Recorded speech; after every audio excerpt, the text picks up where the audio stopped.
sa mga pag-ikot-ikot namin sa gabi ito. I-bless mo ang bawat isa sa amin sa gabi ito. Patuloy mo i-bless ang iglesia nito at ang iyong anak na ginagamit sa church na ito. Lord, dinalapit ko rin ang aming guest speaker na si Pastor Joel at ang kanyang buong. Patuloy mo silang kagayan sa lubayan. Ingatan hanggang sa kanilang pag-uwi sa kanilang Panginoon. At Lord, at hihingi kami ng katarang kung ano man ang mga pagkakamali ng nagawa. Patuloy mo kami gabayan, i-bless, gamitin sa iglesia nito. Maraming salamat, Lord. Lord, ibinabalik ko ang aking samudalahan sa iyo sa pangalan ni Jesus. Amen. Amen. Tayo po ay manatili sa ating pagtayo. Let us proceed to our praise and worship.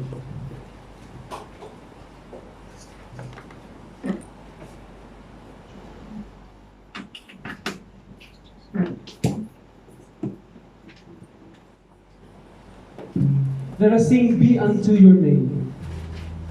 Good evening po mga kapatid. Kilala po ba kayo? Sa kapunan ng ating Panginoon. Napakasarap awitan ng ating Panginoon. Kilala po ba mga kapatid?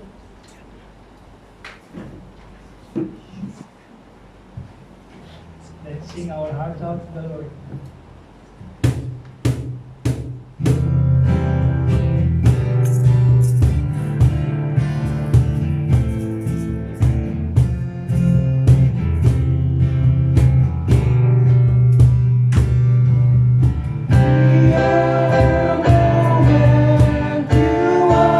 Forever, Lord,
Father,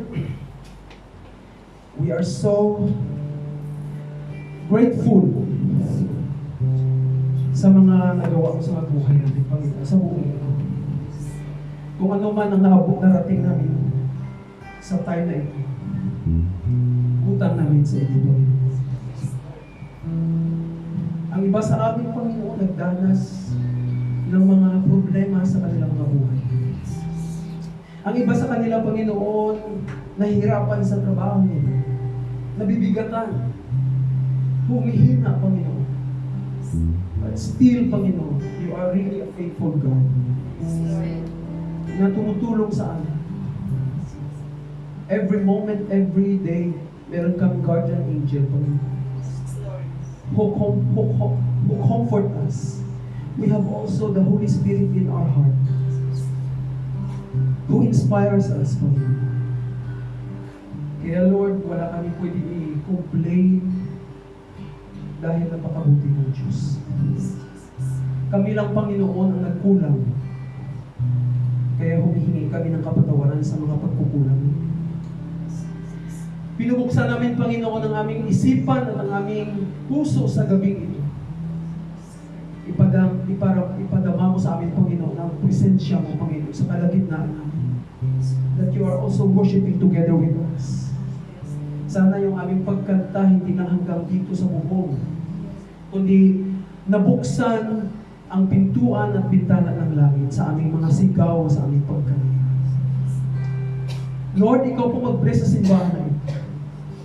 Alam ko, Panginoon, na medyo malaki na ang binyahe ng simbahan na ito, Panginoon. Although bata pang simbahan na ito, Panginoon, but we can see really growth in our needs. Especially in numbers, Panginoon. At salamat din sa mga kapatid na they keep inviting, Panginoon. Mga ka-flatmate nila, mga friends nila, ini-invite na dinadala nila dito. At sana sa mga na-invite nila dito nila masumpungan ang totoong kaligtasan, Panginoon. Pinagpipray namin yung mga invited doon na hindi na bumalik. Sana hipuin mo ang kanilang mga puso at isipan, Panginoon. Na yung mga salita mo na narinig nila on that moment na pumunta sila dito, mag-grow sa kanilang heart and they will desire to seek you more. Thank you, Panginoon. Ikaw mag-bless sa mga plano ng simbahan na ito. Meron kaming spiritual retreat sa September, Panginoon. Sana lahat maging available at that time at maka-attend sila. Ganon din po ang aming si Ma'am Samar, Panginoon, na darating din sa early of October, Panginoon, para mag-disciple training sa amin because kailangan namin yan, Panginoon. Na hindi lang kami Christian or church goer, kundi maging disciple kami at later on maging disciple kami, Panginoon. So ikaw po ang mag-bless sa kanyang company na parating. Sana, Panginoon, ang health ni Ma'am Samar, ikaw po mag-bless sa kanya. Ang ministry niya doon sa Negros. Si Pastor Ed Pao, Panginoon, nagdarating din, Panginoon. Early year, before our anniversary.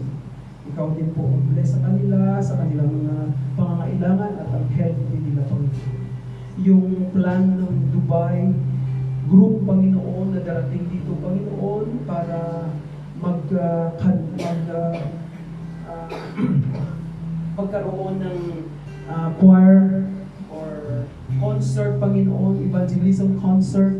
Ikaw sana po mag-bless ng kanilang mga document at ang pag-cross nila sa border, Panginoon, from Jordan to Israel, maayos lahat. Thank you, Panginoon. May mga kasamahan kami na nasa vacation sa ngayon. Ikaw din po mag-ingat sa kanila hanggang makabalik sila. Sa mga hindi nakalabas matagal na, ikaw din po mag-bless, ipuin mo ang mga puso ng kanilang mga anak, ng kanilang mga alaga, at sana makahanap sila ng regular na mga reliever, Panginoon, na mabait at mapagkatiwalaan. Yung trip namin, Panginoon, this coming next Saturday, ikaw din po magbigay sa amin ng mga trippers. Bless us, Lord, as we continue our worship tonight. Sana, Panginoon, ang love mo at ang aming desire to worship you, yun po ang mangibabaw sa lahat. Thank you. Ito po ang aming dalangin sa pangalan ni Jesus. Amen. Amen. Pwede na po kayo mga kapatid umupo. Let us sing our hymn, Because He Lives.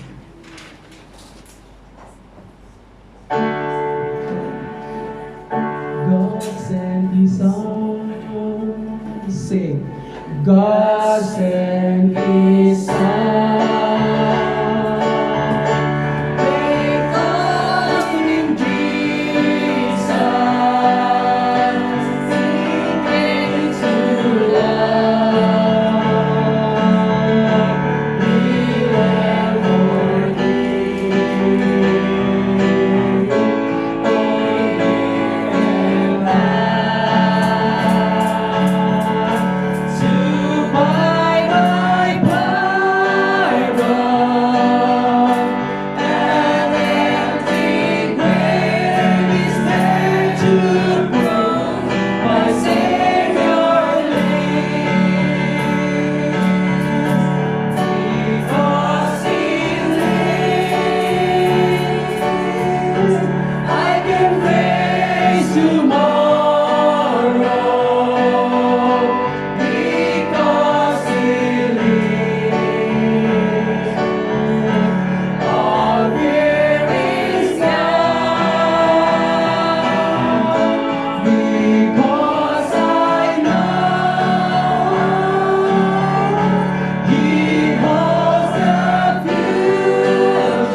Thank you. Dahil wala tayong special number. Si Nico pala. Okay, Nico. Bago tayo makinig kay Pastor Joel, no? So sa mga hindi pa nakakilala sa kanya kasi wala siya dito last Friday. So nandito yan sila lagi. Kasi lagi sila pupunta dito para sa itong pinaka-easiest way para sa kanilang pag-renew ng visa. So inaano namin sila na part of our church or part of our family as well. So, ngayon dala na nila yung dalawang anak. Doon ang misis niya para sa likod, baka akala niyo bisita yan. Akala niyo dalaga pa yung available. So, yan ang misis niya, Pastor Joel, ito yung dalawa niya anak. Okay, thank you.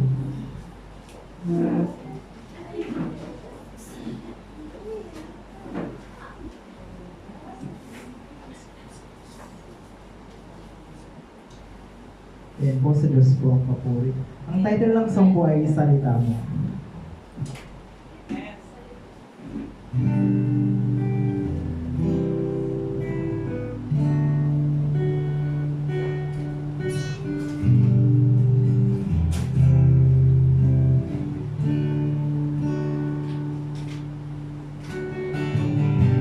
Salita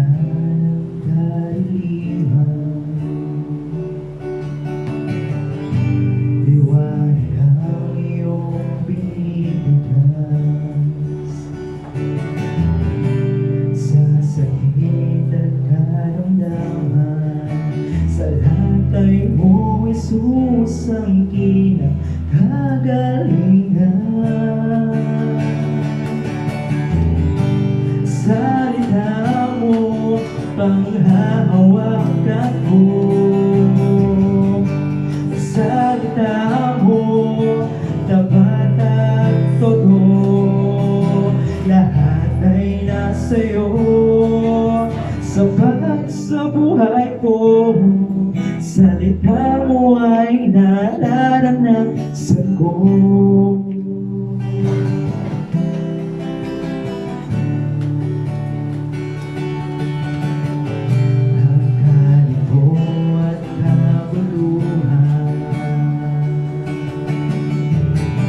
Sagot mo ay kapayapaan. Sa mundo ay kahirapan, yaman ko ay sa'yo natagpuan.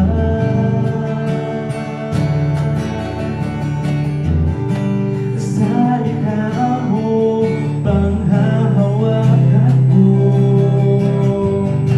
Salita mo, tapat at totoo, lahat ay nasa'yo. Sapat sa buhay ko, salita mo ay nararanasan ko. Jesus, ikaw ang salita ng buhay. Tanging ikaw ang nagbibigay kahulugan sa aking buhay. Salita mo, panghahawakan ko. Salita mo, tapat at totoo, lahat ay nasa'yo. Sapat sa buhay ko, salita mo ay nararanasan ko. Nararanasan ko. Amen.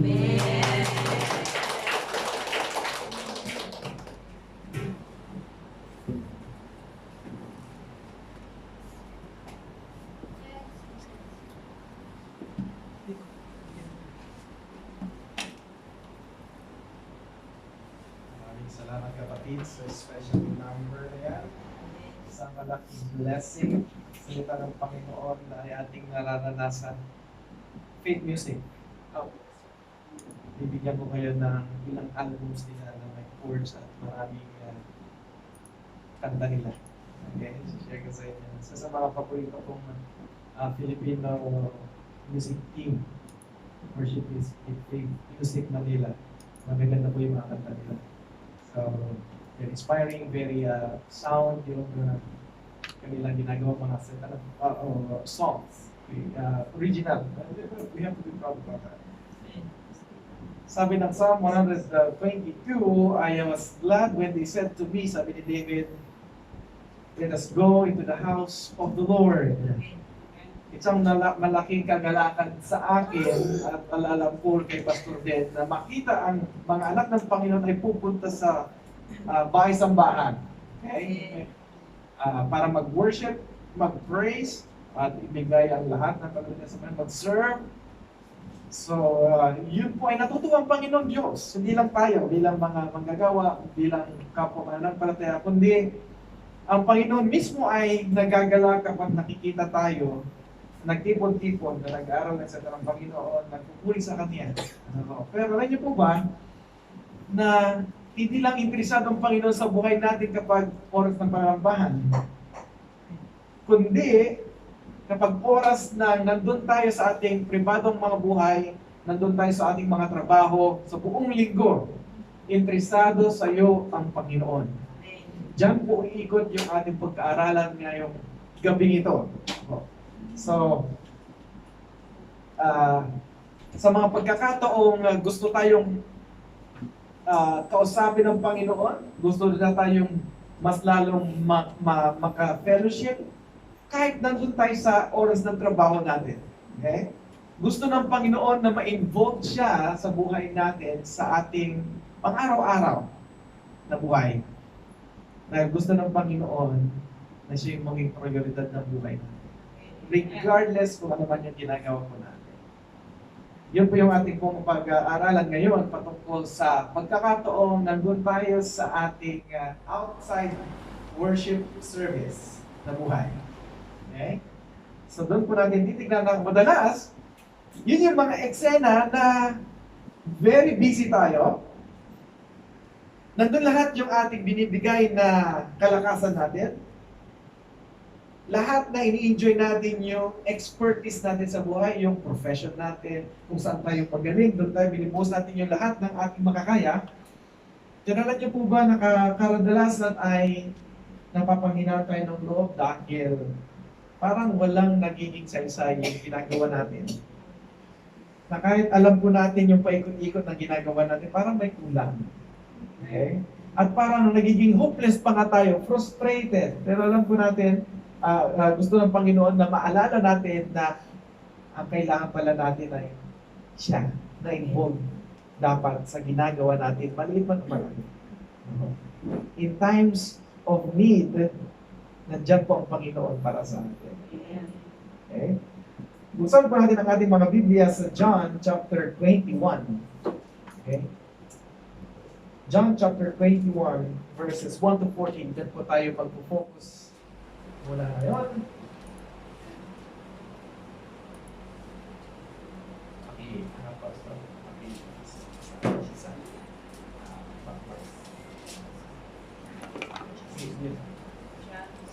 John chapter 21 verses 1 to 14.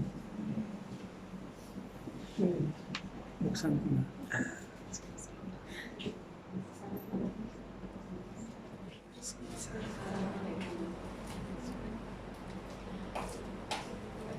Tapos, ano ba?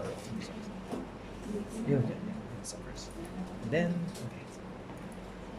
Mangyari po tayo kumain lahat ay ang ating pong basahin ang John chapter 1, 21 verses 1 to 14. Okay, meron po akong nilagay dyan sa screen, NASB version. Ang sabi po ng salita ng Panginoon, after these things, Jesus manifested Himself again to the disciples at the Sea of Tiberias. And He manifested Himself in this way. Simon Peter and Thomas, called Didymus, and Nathanael of Cana in Galilee, and the sons of Zebedee, and two others of His disciples were together. Simon Peter said to them, I am going fishing. Then they said to him, we will also come with you. They went out and go into the boat, and that night they caught nothing. But when the day was now breaking, Jesus stood on the beach, yet the disciples did not know that it was Jesus. So Jesus said to them, children, you do not have any fish, do you? They answered him, no. And he said to them, cast the net on the right hand side of the boat, and you will find a catch. So they cast, and then they were not able to haul it in because of the great number of fish. Therefore the disciples whom Jesus loved said to Peter, it is the Lord. Okay? So when Simon Peter heard that it was the Lord, he put his outer garment on, for he was stripped for work, and threw himself into the sea. But the other disciples came in the little boat, for they were not far from the land, but about 100 yards away, dragging the net full of fish. Jesus said to them, come and have breakfast. None of the disciples ventured to question him, who are you? Knowing that it was the Lord. Jesus came and took the bread and gave it to them, and the fish likewise. This is now the third time that Jesus was manifested to the disciples after he was raised from the dead. This is the word of the Lord. Sa sumandaling panalangin, Ama naming Diyos na banal, makapangyarihan, amin namin kayo itinataas at pinapuri, Panginoon. Sa pagkabasa na yung salita, naway pagpalay mo sa ikakalago namin sa aming panahong gugulin sa pag-aaral nito, Lord. Tulungan mo kami na maunawaan ito ng lumusan at mabago po aming mga puso at isipan. Upang sa ganun, mas lalo kami mapalapit sa iyo, lumakad kami na mas malapit at mas lalo namin ma-appreciate kung paano ka kumikilos sa buhay namin. Nais ka po namin ma-involve sa lahat ng mga ginagawa namin, Panginoon. At gusto ka namin maging gabay. Itong samodalangin namin sa pangalan ng Jesus. Amen. Tayo po ay makakaupo. Sa tuwing tayo gumagawa at na very busy tayo, at sa tingin mo, alam na alam mo yung ginagawa mo, at ikaw ay dumating sa punto na para yatang nag-feel ako. Ano kayong gagawin natin? Sa panahon, alam na alam mo yung ginagawa mo, pero parang hopeless tayo. Ano kayong gagawin natin? Right? May tatlong bagay, remarkable ways na nais ipakita sa atin ng Panginoong Jesus ngayong umaga ito. Doon sa binasa natin kanina, kung paano niya sinamahan, paano niya kinomfort ang mga disciples na napanghihina ng loob na sila ay nangingisda at walang makuha. Na nandun lahat yung todong effort nila pero napanghihina sila ng loob, wala silang makuha. Right? Tingnan po natin yan, tatlong bagay na sa tingin po natin ay hopeless na tayo. Pero nandun pa ng Panginoon. Okay? In times of need. Yan po yung nais kong ipapagat sa ating pag-aaral sa Panginoon. In times of need, sinong lalapitan natin? In times of need, paano tayo makaka-recover sa mga failures na yan? Unang remarkable way na nais ipakita sa atin ng Panginoon ay kapag in times of need, sa bigit ng pangangailangan, nandiyan ang Panginoon. Jesus appears in times of need. Pinapakilala niya sarili niya sa atin. Okay? Nandiyan ang Panginoon. Minsan kasi ang problema lang sa atin ay hindi natin namamalaga, ay, nandiyan palang Panginoon, no? Diba? Todo effort ka, tapos nagka-problema ka, nga pala, nandiyan ang Panginoon, diba? Doon natin pala na-realize na, teka lang muna, parang hindi natin involved si Jesus sa buhay. Okay. Jesus appears in times of need. Tingnan po natin, verses 1 to 4 and also 14. Okay. Sabi doon ay, after these things, Jesus revealed Himself again to the disciples. Okay. Ito yung pangatlong beses, okay? Sabi doon sa verse 14 na nagpakita ang Panginoong Jesus after the resurrection. Okay? At sila ay inutusan ng Panginoong Diyos na, Panginoong Jesucristo na pumunta kayo sa Galilee at I will meet you there. Okay? So from Jerusalem, after the resurrection, after nagpakita ni Jesus Christ, okay, sa mga disciples, and then pati sa the road to Emmaus, sa dalawang disciples, sinabihan sila ng Panginoong Jesus na pumunta kayo sa Galilee, i-meet ko kayo doon. So they went. Okay? So ito na yung eksena. Alright? Sino ba yung mga naging witness ng pagpapakita ni Jesus ulit sa kanila the third time? Okay? Pansinin po natin in verses 1 and 2. Si Simon Pedro. Alam po natin kung gaano siya ka-zeal, kasidasig na sumunod sa Panginoon. Diba? Very impulsive nga siya eh. Alright? Alam po natin kung gaano siya nagpapakita ng leadership sa mga kasama niya. Okay? And si Thomas. Okay? Ang tao sa kanya ay Didymus or the twin. Okay? Si Nathaniel ng Cana. Okay? Son of Zebedee. Okay? Si James and John. Okay? And two other disciples na hindi na pangalanan. Okay? Pero around 7 sila. Right? Sila yung mga witness. The third time na nag-appear si Jesus Christ. Mga kapatid, nung isinulat ko ang Gospel of John, ay maraming mga doubts noong panahon ngayon. Kasi sabi nila, ay gawa-gawa lang nila yan about kay Jesus Christ. Okay? But itong account na ito, ay magsisilbing patunay na buhay talaga si Jesus after 3 days. After how many days? Okay? Yung nangyari sa Jerusalem, doon sa Mount of Calvary. Okay? Ito yung patunay na mayroong mga nagtitestigo na siya ay talaga buhay. Right? So, hindi yung mga witnesses. Yung mga disciples niya mismo, sila yung mga talagang very close sa Panginoon, sa pangangaral ng Panginoon na subaybayan nila. Ngayon, ano ba yung buhay nila? Their way of living. Obviously, sila ay mga fishermen. Ito yung group of disciples ni Jesus Christ na mga fishermen. Alam po natin, very prominent yung pangalang Peter kapag sinabing disipulo ni Jesus ng mangingisda. Right? After sinabi ni Jesus Christ na pumunta sila sa Galilee, hintayin niyo ako doon, alimimit ko kayo doon. Naghihintay sila doon at di nila naman ang gagawin. Okay? All of a sudden, sabi ni Peter, I am going fishing.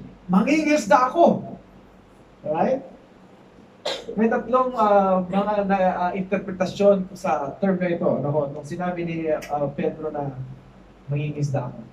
Okay? Initial na natutunan ko nung yung account na to, na instill sa mind ko na si Pedro ay nag-backslide. Yun yung unang natutunan ko noon.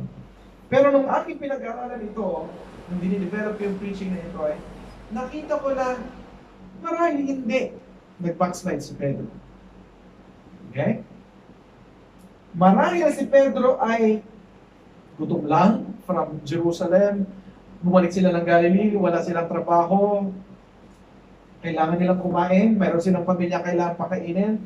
Siguro ito yung naisip nila na, hindi pwede magugutom tayo, kailangan natin provide yung something for our family. So ito yung panahon na kailangan kong bumalik mag-isda. Okay? Or, pangatlo, Peter could be just trying to unwind, okay, and go where his passion is while trying to understand all what had happened more than 2 weeks ago after the resurrection. Right? After all yung eksena, yung intense na pangyayari sa Jerusalem, bumalik sila ng Galilee at hindi pa rin sila makapaniwala na yung kanilang rabbi, yung kanilang savior, na napako sa cross na namatay, at sa ikatlong araw na buhay, nagpakita sa kanila, at sinabihan sila na pumunta ng Galilee. Alright? So, nandun tayo sa eksena na, hindi pa nila masyadong napaprocess, hindi pa nagsisink in sa puso't isipan talaga nila na, totoo ba talagang nangyari? Ha? Kaya siguro marahil, kaya sabi ni Pedro, mag-isda muna tayo. Try natin yan, mag-relax muna. Masyadong intense doon. Alright? But you know what? At the end of the day, tanging si Pedro lang nakakalam kung talagang, at ang Panginoon ko talagang lumayo siya ng Panginoon, tinalikuran niya ba ang Panginoon o hindi? Take note. Bakit hindi ako naniniwala nag-backslide dito si Pedro? Dahil una-una, sumunod sila sa utos ng Panginoon Jesus na bumalik ng Galilee. Bumalik sila. And they're waiting for the Lord Jesus Christ. Okay? Remember, they went back to Galilee because Jesus told them. Okay? So, mayroon doon. And then, ito pa. Isang patuloy. And they said to him, we will also come with you, sabi ng mga disciples. So, yung decision ni Pedro na yun, I'm going fishing, it becomes a majority decision. Sinang-ayunan ito ng kapwa niya disciples. And it means na it's appropriate. It means na walang mali. Okay?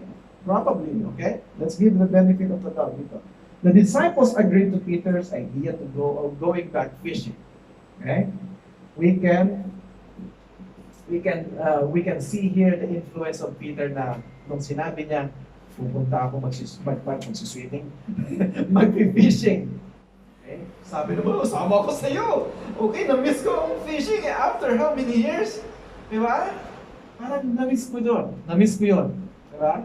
Meron ba kayong mga passion before na matagal nyo nang nakaligtaan? And now you have the opportunity. Di ba, ang sarap sabihin, namiss ko to Di ba? And alam mo na alam mo yung ginagawa mo. And I believe that night, kung sinabi ni Pedro na, I'm going fishing, marahil nakita niya yung alignment ng moon, yung weather doon sa Sea of Galilee, na maganda yung takbo ng, yung fisherman's perspective. Alam nila kung yung gabing yun ay maraming makukuha o wala. Okay? Imagine, lumaki siyang fisherman, so alam niya lahat. Expert siya pagdating sa pangingisda. Okay? At naniniwala ako, kaya sinang-ayunin siya ng kanyang mga kapwa disciples na, yes, tama ka, ito yung time. This is the right time para mag-fishing. Alright? And that night, itong nangyari. They caught nothing. Olats. Diba? Nung ako po ay 4 years ago, ay pinaka-dream ko talaga ay mag-ice fishing. Okay? At natupad yung pangarap ko doon sa Russia. Tuwa ako. No? Yung school namin, trinit nila lahat. Meron tinatawag na Defender's Day. So lahat ng mga kalalakihan ay very privileged. Okay? So parang Father's Day. So yung school namin, binigyan kami ng treat to go ice fishing. So it's my first time to go ice fishing and I caught 3. Tatlong tilapia. Kalimutan ko na kung anong klaseng isda yun. Okay. Pero trout. Hindi ko alam Tagalog na trout. Basta trout. Okay. So, tuwa ako. And last February, ulit. So, yes! Okay, ito na naman. So, yung buhay ko talaga very fulfilling. Okay? Parang, tapos nung last February, na ulit. Alam niyo mga kapatid, sobrang lamig. Okay? Malamig na yung tinatayuan mo. Malamig yung hangin. Okay? Wala pang makuha. so, yung feeling ko ay the extreme opposite naman. Parang uuwi ako na parang wala akong makuha. Very excited pa naman yung mga anak ko na chinichir ako na dapat marami akong makuha Okay? So, para meron ako may iuwi, kailangan ko bumili.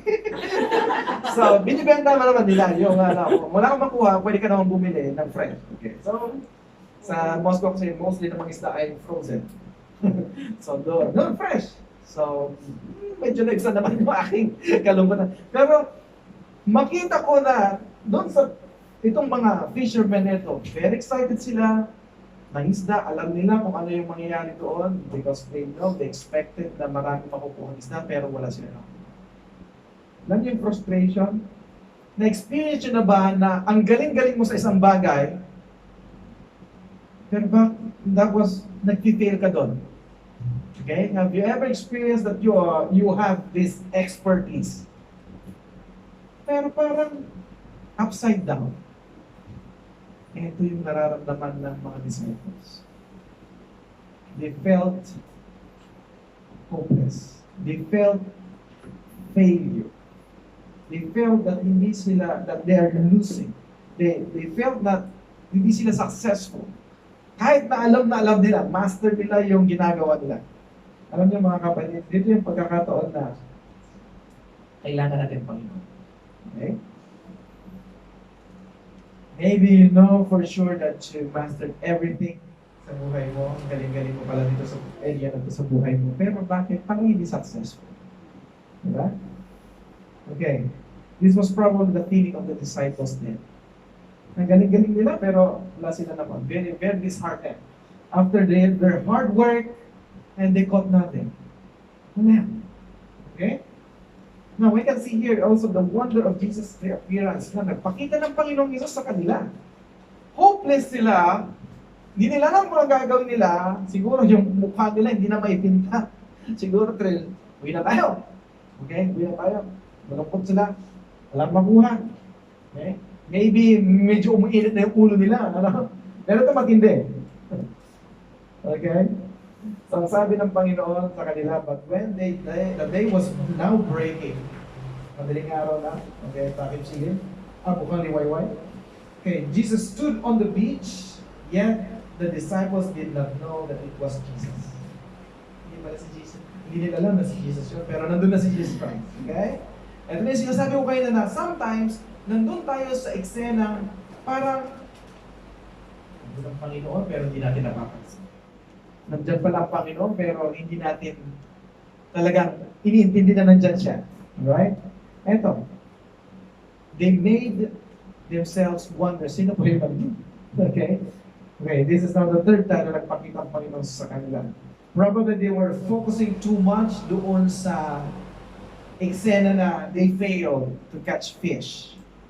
Okay, perhaps because it was just daybreak, hindi na masyadong ma-recognize kung sino yung nandun. And all the previous appearances of Jesus were unexpected, so as, the third time. So gano'n naman nung nagpakita si Jesus Christ from after the resurrection. Bigla na lang sumulpot doon sa loob ng kwarto, kung nasan yung mga disciples na nagtatago, di ba? And dito, saan naggaling si Jesus Christ?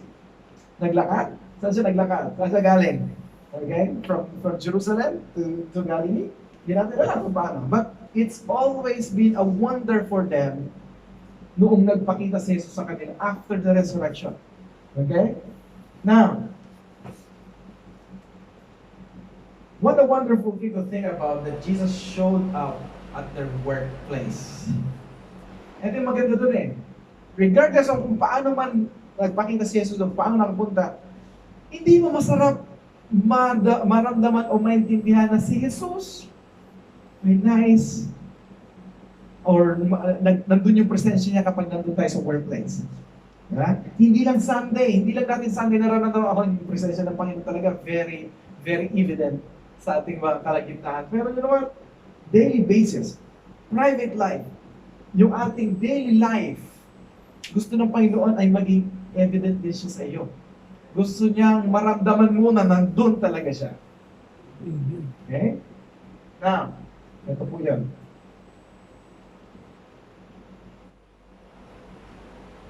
Alam niya kung anong nangyayari sa iyo sa work mo. Alam niya kung anong nangyayari sa iyo kapag ikaw ay nag-iisa. Alam niya kung anong nangyayari sa iyo kapag hindi mo masambit-sambit sa kapwa mo mananampalataya ang problema. Alam niya kapag nag-struggle ka financially, struggle ka sa relationship, struggle ka sa work mo, hindi mo alam kung anong gagawin. Especially when you are failing in your life, God, Jesus Christ is interested in you. Amen. Okay? In times of frustrations and discouragements, Jesus is there watching us. Okay? In times of need, nandyan si Jesus Christ. Gusto niya maramdaman mo na nandyan siya.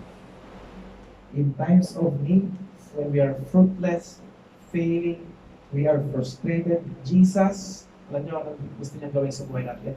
Gusto niya i-direct yung buhay natin. Kung titignan natin yung pace, yung unang scene, yung mga disciples lang ang gumagawa. Wala doon yung work ng Panginoon Jesus. Panginoon Jesus malayo sa kanila. Okay? Now, sa eksena nito, sa second phase, eto na gustong mangyari ng Panginoong Jesus na siya mismo ang mag-direct sa buhay natin. Now, doon sa idea na hindi na alam na si Jesus pala yung nandun, ito ang mangyari, okay? First, so Jesus said to them, "Children, you do not have any fish, do you?" Okay? They answered him, "No." Okay? Sabi ni Jesus, "Mga toy, wala kayo makuha, no?" No? Sa kabilang banda, siguro yung feeling ng mga disciples, insulto ba to? Dapat na kami nag-fishing dito, wala kayong makuha, ganyan pagtanong mo. No? Or maybe they thought na siguro ay naghihintay ng mga mangingisda na dumaong para bumili ng isda, maraming gano'n. So, di nila masyadong kilala eh. The unusual address of the Lord Jesus Christ, ang sabi niya, mga toy. Okay, yan yung term natin, mga toy. Okay, or mga bata. Children, or lad. Okay, toy, totoy. Okay? A common term noon ng mga matatandang tao kapag ang kausap nila ay mas nakapapunta. Okay? Wala, parang minsan nahihirap na ano eh. Pag ako tinawag na to eh, parang hindi ko alam kung may insulto ako o matatawa ako eh. Hindi ko alam kung may insulto ako dahil ang tanda ko na, tignan. Okay? Pero tutoy tawag or minsan matatawa ako kasi feeling ko bata ako. Feeling lang bata ako or hindi ko alam. Pero sa pagkakataong ito, ganito yung eksena eh. Very unusual. So, nagpakita si Jesus sa kanila, pero very unusual yung dating. So, hindi nila basta-basta na-recognize na si Jesus Christ pala yan. Pero then they said, no, wala kami nakuha. Wala. Yun na naman gusto ng Panginoon eh. Alam ng Panginoon ang nangyayari sa'yo, pero gusto niya na maging honest ka sa Kanya. Kapag tinanong ka ng Panginoon, kumusta yung buhay mo, kapatid, anak ko, kumusta ang buhay mo? Failing, Lord eh. Successful ka ba? Hindi, Lord eh. Honest. Itong mga disciples na to, pinakita nila na honest sila. Wala talaga. Okay? Pero dito, nakita natin yung unforgettable instruction of Jesus. Ito, verse 6. Ang sabi na, cast the net on the right-hand side of the boat, and you will find the catch. Ito tingnan niyo yung eksena. Meron kang kausap doon sa baybay, sa seashore, expert ka manggisda, hindi mo alam kung sino yung taong yun. Let's say, hindi siya marunong mangisda, stranger siya, tapos uutusan ka kung anong dapat mong gawin, kung saan master mo yung ginagawa mo. Diba? Paano ka magre-react? Master kang mangingisda, expert ka dyan, tuturuan ka kung paano mangisda ng isang taong hindi mo kilala. Okay. Paano ka magre-react? Paano ka mag-respond? Tawa ba to? Mangingisda ka ba? O ikaw na! Yung expression. Ikaw na dito. Di ba? Marahil ganun yung expression na to o yung response kapag mayroong isang tao na sasabihin sa'yo kung anong dapat mong gawin doon kung saan ka magaling. Eh, ikaw na magaling. Di ba? Ganun yung expression natin eh. Pero alam nyo, itong mga disciples, well, give him the benefit of the doubt. Sinabi mo eh, dinigay natin sa kanan. Pero, surprisingly, dito na nag-umpisa na marami sila nakuha. Ngayon mga kapatid, ito yung isang natutunan ko sa buhay ko na minsan natatouch yung ego natin kapag mayroong tao na gusto sabihin sa iyo kung anong dapat mong gawin. Sa alam mo yun eh, na magaling ka dun eh, pero alam mo na marahil hindi siya marunong doon sa bagay o hindi pa niya ginagawa, hindi mo pa nakita na ginawa niya yun. Diba? Pero natutunan ko na bigyan ng pansin at bigyan ng pagkakataon na gawin yun. Alam niyo, minsan, ganun kumikilos ang Panginoon eh. Okay? In an unusual way. Katulad nito, hindi nila napansin na si Jesus pala yun nandun, hindi nila nakilala agad, kaya inutusan sila. Right? So, ganun po katindi yung eksena dito na, wow, that's really unforgettable experience. Na sila talaga ay sumunod sa alam na alam nila, pero may nag-utos sa kanila na gawin ito. Jesus Christ directs our lives in times of need. God sometimes is telling us that we have all our expertise in different areas, but we will not succeed unless He will direct our lives. Okay? Ito po yan eh. So, hanggat hindi ka sumusunod sa Panginoon, sometimes, very silly, parang nonsense, yung ipapagawa sa'yo ng Panginoon. Pero, ano mawawala kapag sundin ko, di ba? And ito yung ginawa ng mga disciples. At yun dapat yung dapat din maintindihan at magawa na matutunan na kapag may pinagawa sa'yo ng Panginoon, sometimes it's nonsense. Tingin natin nonsense. Gawin natin. Kasi doon kumikilos ang Panginoon eh. Gusto ipakita sa atin ng Panginoon na beyond our control, God can do miracle. Okay? Beyond our control po yan. And cast your net the other side. Gawin natin. Okay? And pangatlo, an unbelievable result. After that, then nakuha nila yung maraming isda. Verse 6, we were not able to hold it because of the great number of fish. Ayan po yung nangyari. So, and then pangatlo, the fourth thing na makita natin dito kapag si Jesus Christ na direct sa atin, undoubted recognition. Sino nakakilala agad kay Jesus? After nilang makuha yung isda. Si John the Beloved. Pangalawa, sino ang nakarating agad kay Jesus? Si Peter. Okay. Who remained to do the work done? Sino yung mga nagtapos ng gawain ng yung the rest of the disciples? No? Very designated. Meron kanya-kanyang mga area of potentials and expertise. Si John ay visionary. Si Peter ay strong leader in action. Ito yung the rest of the disciples, they are very cooperative to finish the work done. Okay, the principle here na pwede natin matutunan ay may kanya-kanya tayong areas na i-design ng Panginoon para gampanan natin to work together sa ministry niya. Okay. And lastly, hindi lang tayo pinapakitaan ni Jesus kapag kailangan natin ng tulong, kapag tayo ay dinadirect niya. Pangatlo ay alam niya kung ano yung pangailangan natin and Jesus fills us. Okay. Pinupuno tayo ng Panginoon. Ayan. 9 to 13. Ang sabi yan, He takes care of our necessities. Makikita natin dito na si Jesus ay very humble servant here in these verses. He took the trouble to prepare a fire and cook the food for His disciples. Saan siya kumuha ng charcoal? Saan siya kumuha ng apoy? Paano siya nagawa yun? Eh ito yung matinding tanong ko. Saan siya kumuha ng isda? Naghihintay siya sa shore, tinuturuan niya yung mga disciples paano mag-isda. Okay? Saan niya kumuha ng isda? Saan siya kumuha ng bread? Okay? Sa sitwasyon na ito, pinapakita lang ng Panginoon Jesus na hindi niya tayo kailangan para magkaroon ng isda.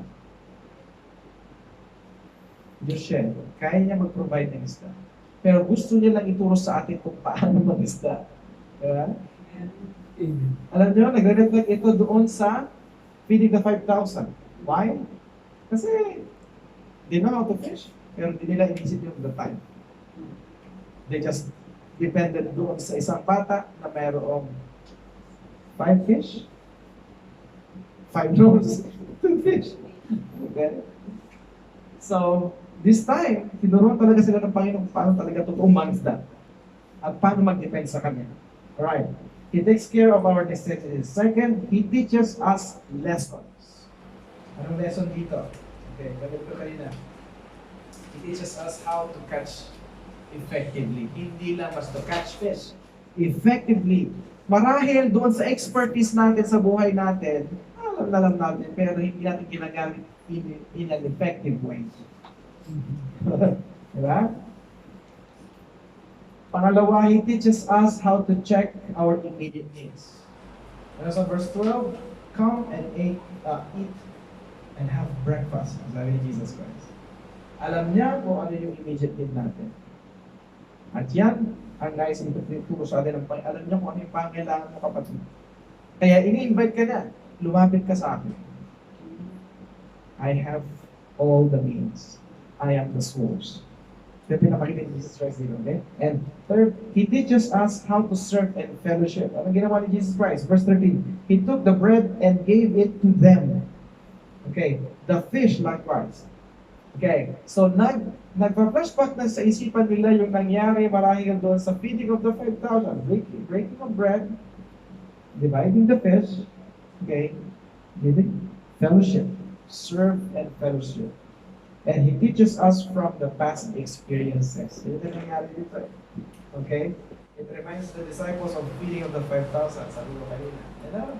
He is not interested in our catch. Sabi na nahuli natin. He is interested to you. Hindi siya interested sa work mo, kapatid. Sabi siya, nagbigay niyan eh. Okay? Interested siya sa'yo para mas lalo kang maging fruitful kapag in-involve mo siya sa buhay mo at hinayaan mo siya na siya mag-direct ng buhay natin at siya yung magpuno sa pangangailangan natin. Mga kapatid, I don't know ano nangyari sa buhay mo ngayon. Once a year na ako nakapunta dito. Sa marami kayong mga bago dito. Hindi ko alam kung anong nangyayari sa'yo sa daily life mo, sa private life mo. Maybe nag-struggle tayo sa financial, nag-struggle tayo sa work, sabi ko kanina, nag-struggle tayo kung paano makitungo sa iba, nag-struggle tayo sa mga plano natin sa buhay at lahat ay gumuguho na at lahat ng plano natin, plan A, plan B, plan C, plan D, plan E, kung ilang mang plano yan, mga ilang plano yan ginagawa natin, ay nag-fail, gusto sa'yo ituro ng Panginoon na subukan yung plan J. Plan Jesus. Jesus plan. Okay?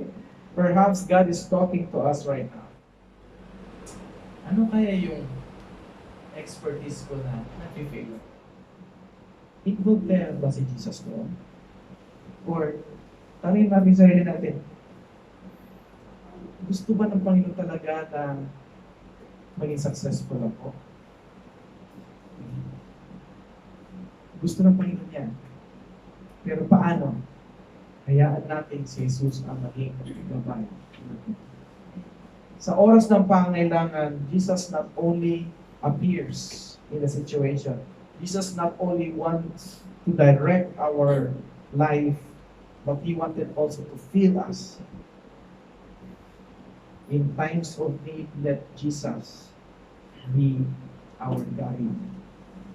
Sa oras ng pangangailangan, hayaan natin si Jesus ang ating maging gabay. Tayo manalangin. Salamat, Panginoon Jesus. Lubos na ikaw ay makapangyarihan at full of wonders, Panginoon, how you work in our lives, Lord. You always work in mysterious ways. You always show yourself full of wonders, Panginoon, that we are always amazed. Pinapakita mo, Panginoon, sa buhay namin na never kaming maging successful. Kahit kaano man kami kagaling sa isang area ng buhay namin. Kapag wala kang involvement doon, Panginoon. Kung hindi ka namin nare-recognize na maging gabay namin, ay walang mangyayari, Panginoon. But thank you for the reminder that in times of need, you always appears. You always directs. You always fills us, especially kapag kailangan namin ang gabay mo. Turuan mo kami, mas lalo kami maging malapit sa iyo. Ano bang ginagawa namin sa church man kami o sa aming private life, help us, Lord, to be dependent on your God. We want you, Lord, to be our God. And it's all we pray in Jesus' name.